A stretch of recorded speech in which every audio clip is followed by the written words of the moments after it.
আমি আপনাকে আজকে এই ক্যামেরার সামনে পরিষ্কার করে বলি, বাংলাদেশে অতীতে দেখেন 1975-এ মোশতাক ক্ষমতা দখল করেছিল, সেটা 2005-06 সালে এসে অবৈধ ঘোষিত হয়েছে। জিয়াউর রহমান ক্ষমতা দখল করেছে 77 সালে, সেটা অবৈধ হয়েছে। সায়েম দখল করেছে 75-এর নভেম্বরে, সেটা অবৈধ হয়েছে। এরশাদ 82 সালে ক্ষমতা দখল করেছে, সেটা সপ্তম সংশোধনীর মাধ্যমে অবৈধ ঘোষিত হয়েছে। একটা একটা অবৈধ ক্ষমতা দখলও বাংলাদেশে শেষ পর্যন্ত আদালতে টেকেনি। আমি আপনাকে লিখে দিচ্ছি যে এগুলো তো অবৈধ একদিন ঘোষিত হবেই। যারা এই কাজটা করেছে তাদের প্রত্যেকের মৃত্যু হতে পারে বলে আমার ধারণা।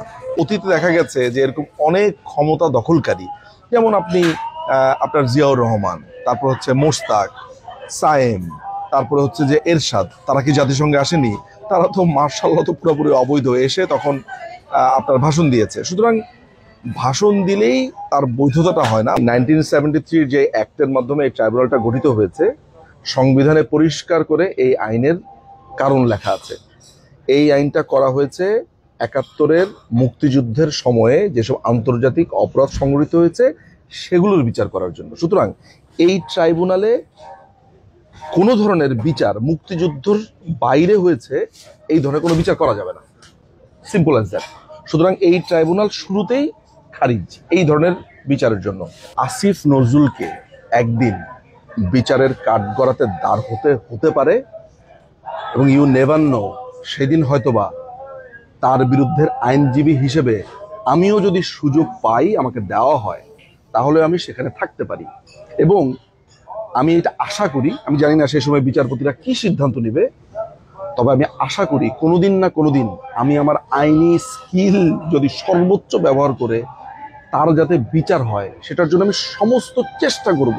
বাকিটা তো এই দেশের ইন্ডিপেন্ডেন্ট আইন আদালতের হাতে থাকবে, কিন্তু একদিন আমি তাকে বিচারের কাঠগড়াতে আনবো, এটা আমার ব্যক্তিগতভাবে ইচ্ছা, এবং সেটা এই বাংলাদেশেই হবে।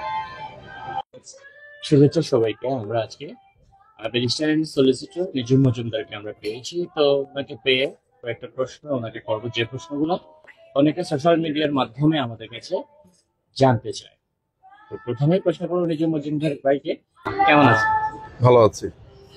বাংলাদেশের যে বর্তমানে যে সরকার আছে, যেটা ডক্টর ইউনূসের নেতৃত্বাধীন, প্রধান উপদেষ্টা ডক্টর ইউনূসের নেতৃত্বাধীন যে সরকার আছে, তো আমরা জানি সংবিধান অনুযায়ী তিনি একজন অবৈধ, অনির্বাচিত, অগণতান্ত্রিক সরকারের সম্পর্কে আপনার কি মতামত? আসলে তিনি কি অবৈধ? তিনি অবৈধ, আপনি একদম রাইটলি বলেছেন। সেটা হলো প্রথম কথা যে বাংলাদেশে ইন্টারিম গভর্নমেন্ট বলে কোনো ধরনের গভর্নমেন্টের প্রভিশন বাংলাদেশের সংবিধানে নেই, কোনো প্রভিশনই নেই, এবং এটা সাপোর্ট করে না। তত্ত্বাবধায়ক সরকার নামে একটা প্রভিশন ছিল, সেটা আপনারা জানেন যে সংবিধানের যে ত্রয়োদশ সংশোধনীর রায়, সেটার মাধ্যমে রিজলভ হয়েছে। পরবর্তী সময়ে সংবিধানের 15তম সংবিধানের সংশোধনীর মাধ্যমে সেটা ওই যে ধারাটা খুব সম্ভবত 58 অনুচ্ছেদ, সেটাকে বাদ দেওয়া হয়েছে। ফলে বাংলাদেশের তত্ত্বাবধায়ক সরকার বা ইন্টারিম গভর্নমেন্ট বলে কোনো কিছুর অস্তিত্ব নেই, নাম্বার ওয়ান।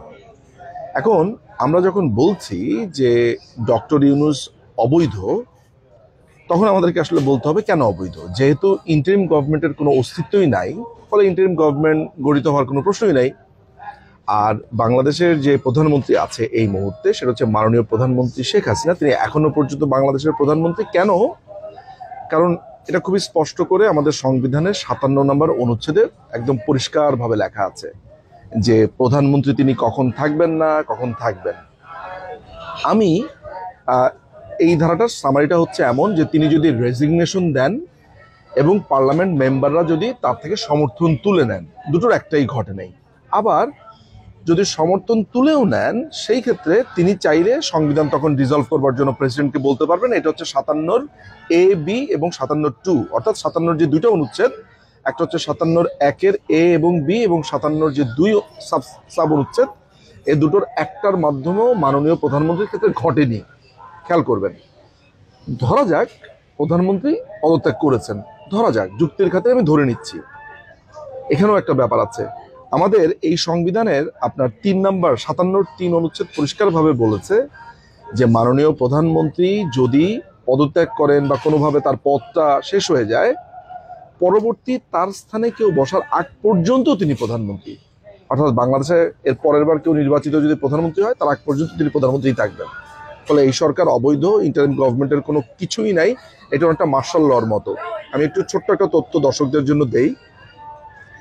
জিয়াউর রহমানের আমল, তারপর সায়েমের আমল এবং মোশতাকের আমল যখন অবৈধ ঘোষণা করা হয় ৫ম সংশোধনীর রায়ের মাধ্যমে, 5th অ্যামেন্ডমেন্ট রায় বাতিলের মাধ্যমে, সেখানে পরিষ্কার করে বলে দেওয়া হয় যে মার্শাল ল বলে যেই লয়ের কথা আইয়ুব খান বলেছে, যেই লয়ের কথা এরশাদ বলেছে, যেই লয়ের কথা জিয়াউর রহমান বলেছে, মার্শাল ল বলে কোনো কিছু এক্সিস্ট করে না। একইভাবে ইন্টারিম গভর্নমেন্টের একটা ধারণা পৃথিবীতে আছে বিভিন্ন জায়গাতে এবং বাংলাদেশেও ছিল, কিন্তু বাংলাদেশের কারেন্ট সংবিধানের মধ্যে ইন্টারিম গভর্নমেন্টের কোনো অস্তিত্বই নাই। সুতরাং এই সরকার অবৈধ। তাহলে এই যে তারা যে দৈনন্দিন যে কার্যক্রমগুলো করতেছে, নানা রকম সিদ্ধান্ত নিচ্ছে, সংস্কার উদ্যোগ নিচ্ছে, নানা রকম মামলা হচ্ছে, অনেক কিছুই হচ্ছে, তো এই সম্পূর্ণ বিষয়গুলো কি সব অবৈধ, সব অবৈধ। এগুলো সলিউশন কি বলে? আমি আপনাকে একটা ছোট্ট উদাহরণ দিয়ে বুঝাই। ইটালিয়ান মার্বেল কোম্পানি নামে একটা কোম্পানির স্বত্বাধিকারী, তিনি একটা ঘটনার প্রেক্ষিতে একটা রিট দায়ের করেন আপনার খুব সম্ভবত 1999 বা এই সময়টাতে। এই মামলাটার ক্ষেত্রে আদালত বিবেচনা করতে করতে করতে করতে একটা পর্যায়ে আদালত সিদ্ধান্তে আসে যে তিনি যেই কারণে সংক্ষুব্ধ, মানে ওই ইটালিয়ান মার্বেল কোম্পানি নামে যে কোম্পানি, যে ব্যক্তি, যে ভদ্রলোক, তার মুন সিনেমা হলের একটা মামলা আর কি, ওই ভদ্রলোক যেই কারণে সংক্ষুব্ধ হয়েছেন, মানে যেই কারণে তার এই সিনেমা হলটাকে দখল করা হয়েছে, সরকার নিয়ে গেছে, সরকার অ্যাকোয়ার করেছে, এই মামলাটা কেন ইটালিয়ান মার্বেল কোম্পানি বলছে এটা একটু জেনে নেন। ওই ভদ্রলোক হচ্ছে ইটালিয়ান মার্বেল কোম্পানির মালিক, হ্যাঁ, সেই কারণে, কারণ তিনি রিড করেছিলেন এখানে, এবং তার এই যে মুন সিনেমা হলটা যে দখল করেছে, একটা পর্যায়ে রাষ্ট্র বলল যে এই ভদ্রলোকের সিনেমা হল যে অ্যাকোয়ার করেছে গভর্নমেন্ট, এইটা অবৈধ। এইটা বলতে গিয়েই বলল কেন অবৈধ, কারণ সরকারি অবৈধ। বুঝতে পারছেন? মানে তাহলে ব্যাপারটা কি দাঁড়ালো, যে সরকার, এই যে আপনি বলছেন দৈনন্দিন কাজ করছে, তাহলে সরকারের একটা কাজের মধ্যে ছিল ওর সিনেমা হলটা দখল করা, অ্যাকোয়ার করা। তাহলে ওইটাকে অবৈধ যখন বলেছে, কেন অবৈধ বলতে গিয়ে বলেছে সরকারি অবৈধ। এখন দেখেন, এই আমলে এমন অনেক কিছু হবে যেগুলোকে আসলে আপনি আর ফেরত আনতে পারবেন না। যেমন লেটসে নতুন একটা আইন বানায়, তার একটা বিয়ের নতুন আইন বানালো। এখন আজকে থেকে 15 বছর পরে যখন একটা সরকার আসবে, মানে হয়তো বা এই সরকারে এসে এগুলাকে সব অবৈধ ঘোষণা করবে, তখন কি যাদের বিয়ে এখন হচ্ছে সেগুলোকে আপনি বাতিল করতে পারবেন? তখন আদালত এগুলাকে মাফ করে দিবে, মানে কন্ডন করে দেওয়া বলে। অনেক কিছু মেনে নিতে হবে, যে যেমন ধরেন একটা আইন বানিয়েছে, সেই আইনে অনেকের বিচার হয়েছে, এগুলো তো আপনি ফেরত আনতে পারবেন না। কিন্তু বেসিক্যালি এই রেজিমটাকে একদিন না একদিন এই বাংলাদেশে, আমি আপনাকে আজকে এই ক্যামেরার সামনে পরিষ্কার করে বলি, বাংলাদেশে অতীতে দেখেন 1975-এ মোশতাক ক্ষমতা দখল করেছিল, সেটা 2005-6 সালে এসে অবৈধ ঘোষিত হয়েছে। জিয়াউর রহমান ক্ষমতা দখল করেছে 77 সালে, 76 সালে সেটা অবৈধ, 77 সালে সেটা অবৈধ হয়েছে।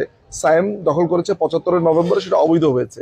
এরশাদ 82 সালে 82 সালে ক্ষমতা দখল করেছে, সেটা 7ম সংশোধনীর মাধ্যমে অবৈধ ঘোষিত হয়েছে। একটা অবৈধ ক্ষমতা দখলও বাংলাদেশে শেষ পর্যন্ত আদালতে টেকেনি। আমি আপনাকে লিখে দিচ্ছি যে এগুলো তো অবৈধ একদিন ঘোষিত হবেই। যারা এই কাজটা করেছে তাদের প্রত্যেকের মৃত্যুদণ্ড হতে পারে বলে আমার ধারণা। আমরা যেহেতু জানি যে বর্তমান যে সরকার আছে, তারা প্রধান উপদেষ্টা মোহাম্মদ ইউনূসের তত্ত্বাধীন যে সরকার আছে, তারা যেহেতু বাংলাদেশের সংবিধান অনুযায়ী অবৈধ, তো নিঝুম ভাইয়ের কাছে আমার একটা প্রশ্ন, যে একজন অবৈধ সরকার কিভাবে জাতিসংঘে ভাষণ দিলেন?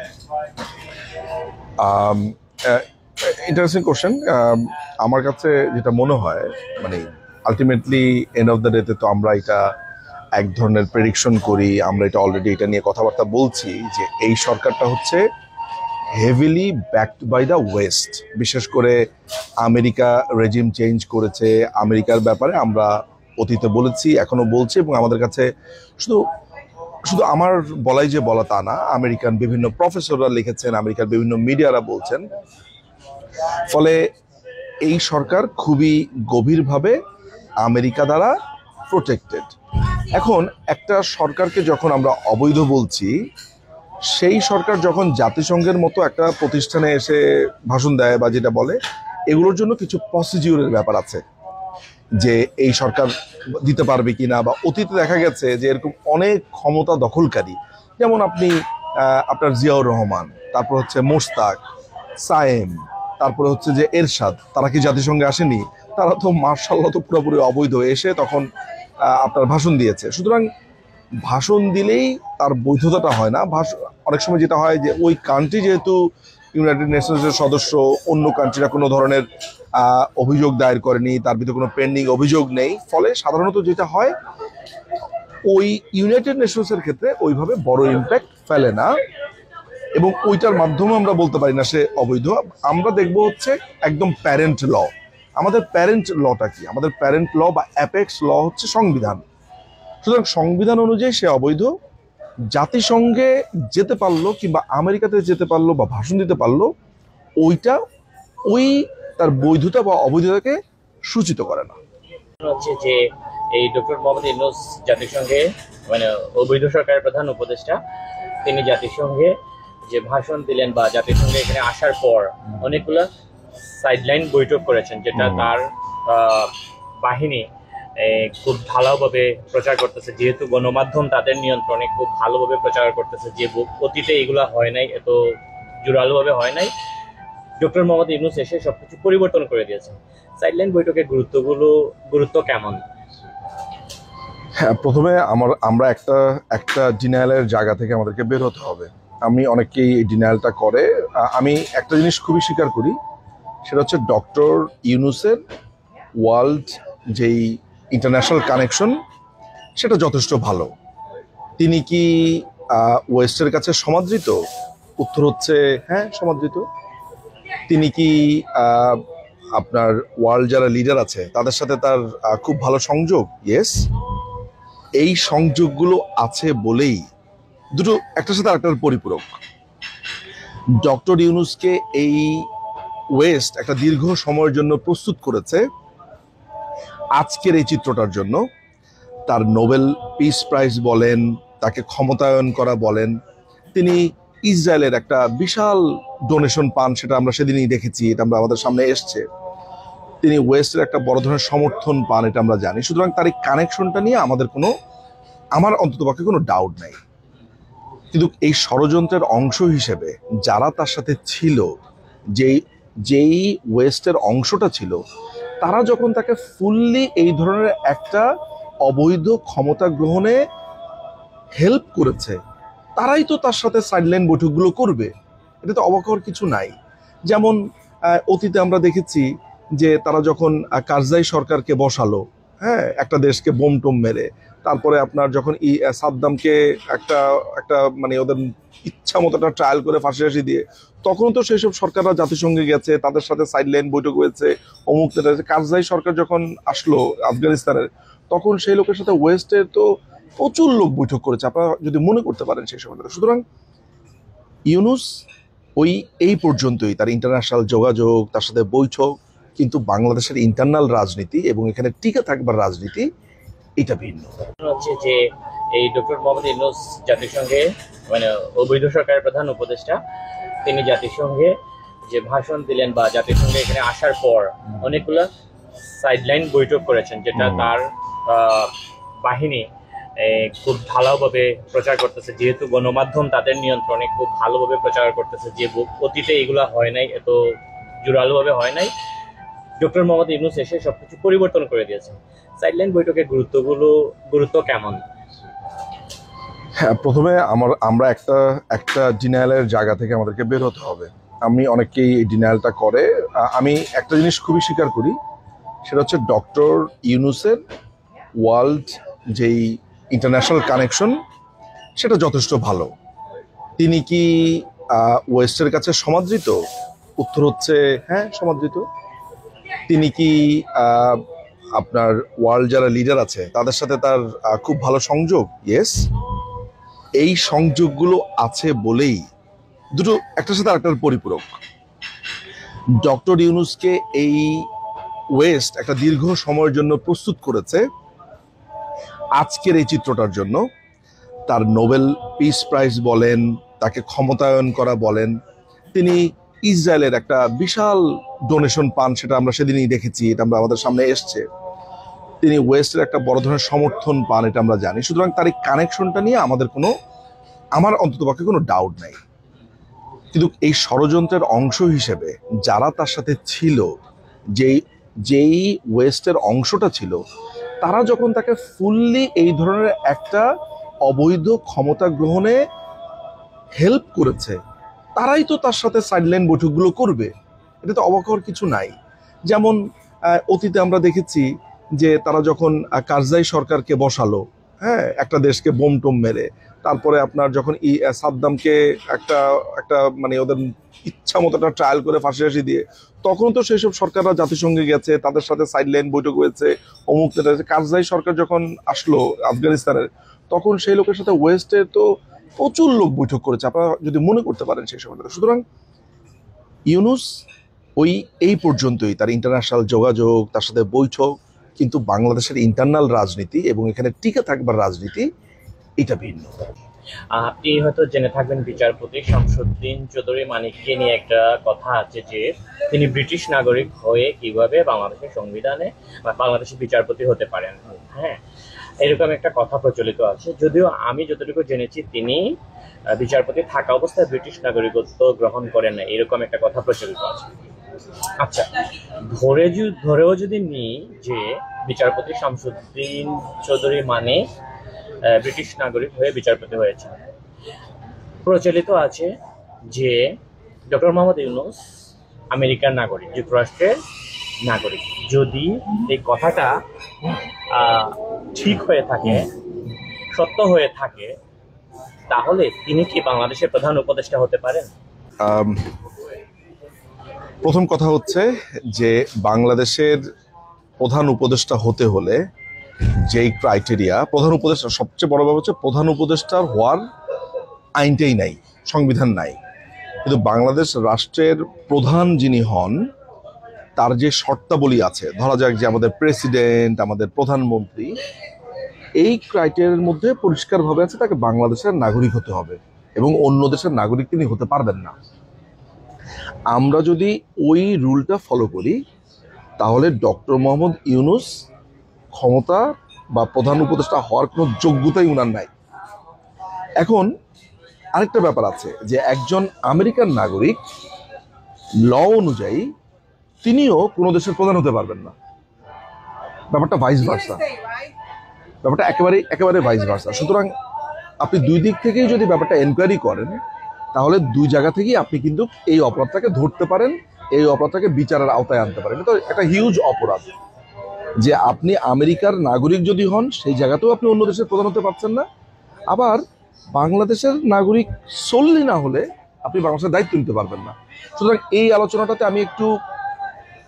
আমি প্রথমে বাংলাদেশি নাগরিক হতে পারবেন কি পারবেন না, এই আলোচনাটা আমি বলি যে যার পথটাই অবৈধ তাকে নিয়ে ওই আলোচনা আমি যাব না।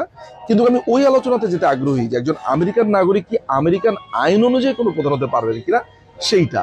So is a other way আপনি যদি চিন্তা করেন। তার মানে কোনো আমেরিকান নাগরিক বা কেউ চাইলে, এই দেশের কেউ চাইলে তার এই ফ্যাক্টকে চ্যালেঞ্জে নিতে পারে, চ্যালেঞ্জ করতে পারে যে একজন আমেরিকান নাগরিক হয়ে তিনি অন্য একটা দেশের প্রধান, হ্যাঁ ডেফিনেটলি তিনি এটা করতে পারেন না, কিন্তু একটা দেশের প্রধান মানে এটা ইলিগাল। আচ্ছা, যেহেতু এই নাগরিকত্বের প্রশ্নটা আসলো, তাহলে আপনি হয়তো জানেন যে এই ডক্টর মোহাম্মদ ইউনূস যে 6টা সংস্কার কমিশন গঠন করে দিচ্ছিলেন, তার মধ্যে একটা ছিল সংবিধান সংশোধন সংস্কার। তো সংবিধান সংস্কার, তো সেটার প্রধান ছিলেন শাহদ্বীন মালিক। তারপর দেখা গেল যে শাহদ্বীন মালিককে সরিয়ে আলী রিয়াজকে সেখানে নিয়োগ দেওয়া হয়েছে। আমরা জানি আলী রিয়াজ এখানে থাকেন একটা ইউনিভার্সিটিতে, তিনি প্রফেসর, তিনিও আমেরিকান নাগরিক। তো একজন যুক্তরাষ্ট্রের নাগরিক হয়ে তিনি কি বাংলাদেশের সংবিধান সংস্কারের মতো এত মহা গুরুত্বপূর্ণ কাজ করতে পারে? এখানে কি স্বার্থের সংঘাত আসতে পারে? প্রথমত আলাপটা হচ্ছে তিনি ইলিনয় ইউনিভার্সিটির একজন প্রফেসর, যিনি কোনো একটা এই ধরনের ইউনিভার্সিটিতে জব করে তার একটা জব ডেসক্রিপশন আছে, তিনি কি কি করবেন, তার কি দায়িত্ব, প্লাস একটা কন্ডাক্ট, রুল অফ কন্ডাক্ট আছে। একজন প্রফেসর হিসেবে তিনি কি কি করতে পারেন আর কি করতে পারেন না। আপনি যদি সেই জায়গাগুলো বিবেচনা করেন, সেইটার সাথেও তার এই দায়িত্ব নেওয়াটা কনফ্লিক্টিং। তিনি যদি একটা ইউনিভার্সিটির ফুল টাইম বা প্রফেসর হন, একই সাথে বাংলাদেশের একটা দায়িত্ব নেন, এটা একটা প্রশ্নবিদ্ধের জায়গা। কারণ একই চাকরিতে থাকা অবস্থাতে তিনি দায়িত্বটা নিতে পারেন কিনা। ধরা যাক তিনি ওই চাকরিটা ছেড়ে দিয়েছেন, ধরে নিচ্ছি যে তিনি এটা করেছেন। প্রথম প্রশ্ন আসছে যে তিনি কি বাংলাদেশের নাগরিক নাকি তিনি আমেরিকান নাগরিক। ধরে নিলাম যে তিনি বলছেন যে তিনি বোথ দেশের নাগরিক, মানে প্রথম প্রশ্ন এটা আসবে। এটা যদি না হয়, এটা তো একটা বিচার আওতায় আসবে। আর যদি উনি ধরেন বলে যে আমি বাংলাদেশেরও নাগরিক এবং আমেরিকান নাগরিক, আমি আমার ইউনিভার্সিটির চাকরিও ছেড়ে দিয়েছি, তাহলে আমি ওই দুটা প্রশ্ন দূরে ঠেলে দিয়ে আমার থার্ড প্রশ্নটা আসবে যে একটা সংবিধান হচ্ছে একটা বাংলাদেশের বা যে কোনো রাষ্ট্রের সব অ্যাপেক্স বলতে চূড়ান্ত আইন, একদম সুউচ্চ আইন। একজন আইনি বিষয়ে সংস্কার করবে এমন একজন ব্যক্তি যিনি একজন জার্নালিজমের স্টুডেন্ট ছিলেন এবং যিনি আপনার ইন্টারন্যাশনাল রিলেশন বা এইসব বিষয়ে পড়ান ইলিনয় ইউনিভার্সিটিতে। আপনি যদি শুধুমাত্র সংবিধানের ব্যাপারে কনসার্ন থাকেন, তাহলে তো আপনার ভয় পাওয়া উচিত যে আমি একটা রাখালকে দায়িত্ব দিছি নাসার রকেট নিয়ে চিন্তা করার জন্য। ব্যাপারটা তাই না? আপনি একটা রাখাল বালককে নিয়ে আপনি গরু কয়টা থাকবে এই পালে, গরু কয়টা থাকবে ওই পালে, ও কোন ঘরে যাবে, কোন ঘরে ঢুকবে, এটা সে এক্সপার্ট। আমি কোনো প্রফেশনকে ছোট করছি না। আলী রিয়াজকে যদি আমি একটা রাখাল বালক ধরি, তার রাখাল বালকের কাজ নাসাতে কি? সুতরাং আলী রিয়াজ তো আইনজীবী না। আর সবচাইতে এগুলোর বাইরে যেই আলাপটা উঠেছে যে সে এই দেশের আমেরিকার গোয়েন্দা সংস্থার একদম একটা মানে তার ব্যাপারে অভিযোগ আছে, সে আমেরিকার গোয়েন্দা সংস্থায় কাজ করে। সুতরাং এই যেই লোকের বিরুদ্ধে এই ধরনের অভিযোগ আছে, যেই লোকটা এক পেশে কথা বলে আসছে গত 10-15 বছর ধরে, আমার কাছে তার 1985-এর বই আছে। সেই সময়ে সে 85-এ যখন এরশাদ সরকার চলছে, সে এরশাদ সরকারের সমালোচনা না করে সে ঘুরে ফিরে 75-এর বঙ্গবন্ধু সরকারের সমালোচনা করতো। তার সেই সময় লেখা বই আমার কাছে আছে। তাহলে বুঝতে পারছেন যে এই বঙ্গবন্ধু সরকার, মাননীয় প্রধানমন্ত্রী শেখ হাসিনা সরকার, এই সরকারের প্রতি তার একটা ভয়ঙ্কর অ্যালার্জি, বাংলাদেশের ব্যাপারে তার অ্যালার্জি। অনেকে বলছেন যে তিনি জন্মসূত্রে, তার মা বিহারি এবং তিনি জন্মসূত্রেও বাংলাদেশের নাগরিকই না, এই জন্য তার বাংলাদেশের পাসপোর্টই নেই। ফলে এই অভিযোগটাও তার ব্যাপার আছে। সো এইসবের কোনো এত একটা প্রশ্নবিদ্ধ ক্যারেক্টারকে আপনি কেন সংবিধানের দায়িত্ব দিলেন? মানে যে কোনো লয়ার না, যার বাংলাদেশি নাগরিকত্ব নিয়ে প্রশ্ন আসছে, যে বিহারি কিনা প্রশ্ন আসছে, যে তার চাকুরিটা ছেড়েছেন কিনা সেটা নিয়ে প্রশ্ন আসছে, সে এই চাকুরি নিতে পারেন কিনা সেটা নিয়ে প্রশ্ন আসছে, সে একটা সুনির্দিষ্ট দলকে ঘৃণা করেন সেই প্রশ্ন আসছে। তা আপনি একটা সংবিধান সংশোধন করার সময় আপনি তো আসলে কাউকে ঘৃণা করতে পারবেন না, আপনাকে সবার জন্য সমানভাবে চিন্তা করতে হবে। মানে আপনি যদি একটা স্ট্যান্ডার্ড মার্ক রেডি করেন, কোনো মার্কেও তো তার টিক চিহ্ন দেওয়া যায় না। সুতরাং এটা হচ্ছে কমপ্লিটলি একটা মানে কি বলবো, জাস্ট আপনাকে নিয়ে মশকরা করছে, দেশকে নিয়ে মশকরা করছে এবং দেশের মানুষ কোনো প্রতিবাদ করছে না। আমার মনে হয় কোনো একজন ভ্যান ড্রাইভারকে নিয়েও যদি এসে বলে যে ও সংবিধান সংশোধন করবে, বাংলাদেশের মানুষের মুখে যেভাবে কুলু পেটে বসে আছে, তারা এখন মজা দেখে যাচ্ছে। এই তো জানি যে এই যে জুলাই আগস্টে যে হত্যাগুলো হয়েছে, তারা এটাকে গণহত্যা বলতেছে এবং এগুলোর জন্য তারা আন্তর্জাতিক অপরাধ ট্রাইব্যুনালে বিচার করার চেষ্টা করতেছে এবং সেই জন্য তারা যে ট্রাইব্যুনাল গঠন করছে, সেই ট্রাইব্যুনালের প্রধান প্রসিকিউটর হিসেবে তারা তাজুল ইসলামকে নিয়োগ দিয়েছে। তা আমরা যতটুকু জানি, তাজুল ইসলাম হচ্ছে যে যুদ্ধ অপরাধী ছিল বা 71-এর যে মানবতা বিরোধী অপরাধে যে অভিযুক্ত যারা ছিল, যে সাইদি থেকে শুরু করে যারা ছিল, তাদেরকে বাঁচানোর জন্য তাদের পক্ষ হয়ে সে বা তাদের আইনজীবী ছিল সেই রকম। এবং আমরা যতটুকু জানি তিনি জামাতের একজন কর্মী বা কোনো সদস্য পদ, ও একটা রাষ্ট্র শিবির ছিল। আচ্ছা, তাহলে তিনি একজন দলীয় লোক, পাশাপাশি মানবতা বিরোধী অপরাধে যারা অভিযুক্ত ছিল তাদের পক্ষে, তাদেরকে বাঁচানোর জন্য মোট কথা তিনি লড়েছেন। তিনি কিভাবে এই ট্রাইব্যুনালের প্রসিকিউটর হন এবং সেই ট্রাইব্যুনাল থেকে যে রায় হবে বা বিচার হবে সেটা কি প্রশ্নবিদ্ধ হবে না? রাইট। এই প্রশ্ন উত্তর দেওয়ার আগে শুরুতেই যে কথা আমার বলা প্রয়োজন, মানে শুরুতেই খারিজ। আসলে আপনি 1973 যে অ্যাক্টের মাধ্যমে এই ট্রাইব্যুনালটা গঠিত হয়েছে, সংবিধানে পরিষ্কার করে এই আইনের কারণ লেখা আছে।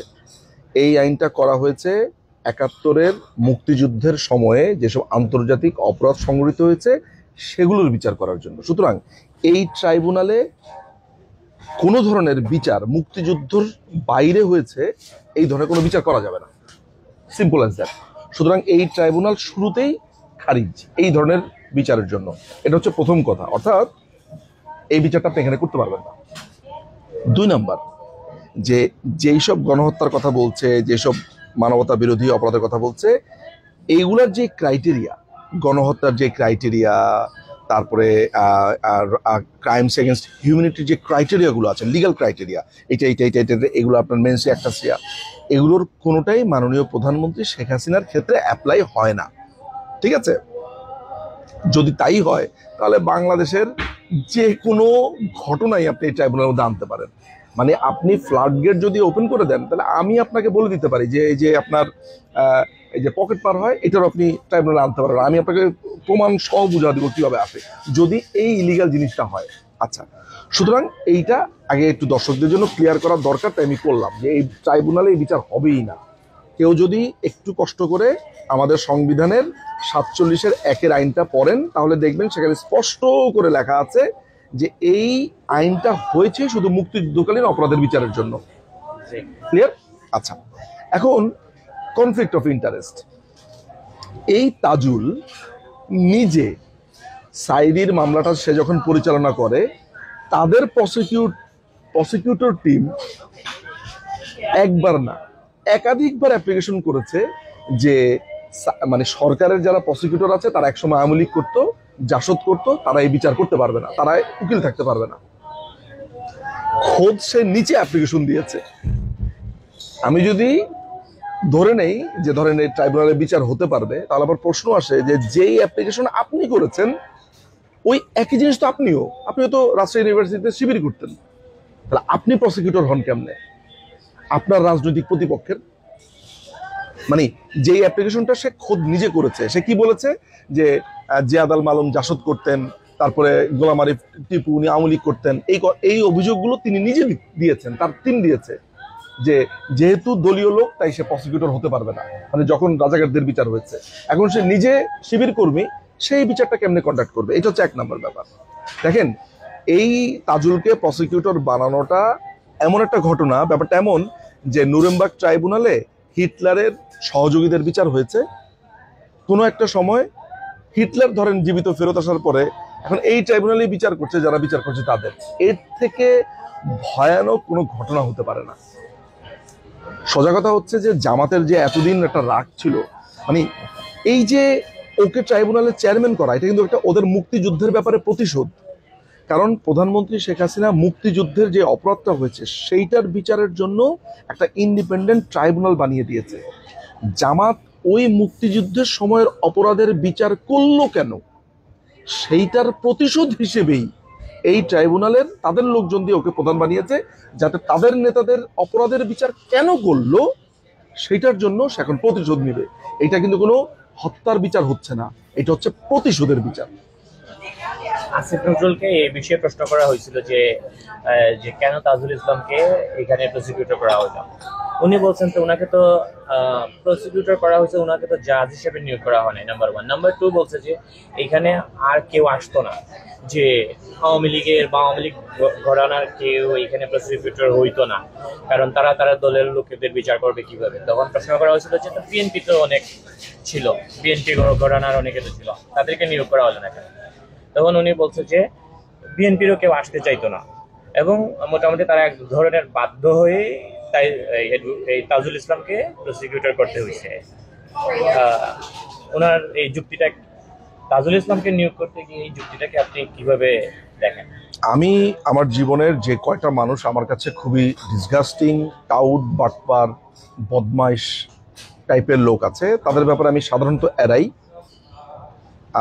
তাদের ব্যাপারে আমার আসলে আসিফ নজরুল ওর নাম আসলে মোহাম্মদ নজরুল ইসলাম। ও আসিফ কোত্থেকে আসলে আমি জানি না। তো মোহাম্মদ নজরুল, এই নজরুল আসলে যেই কথাটা বলেছে এটা খুবই হাস্যকর। কে দায়িত্ব নিবে আর কে দায়িত্ব নিবে না এটার কোনো স্বচ্ছতা নাই।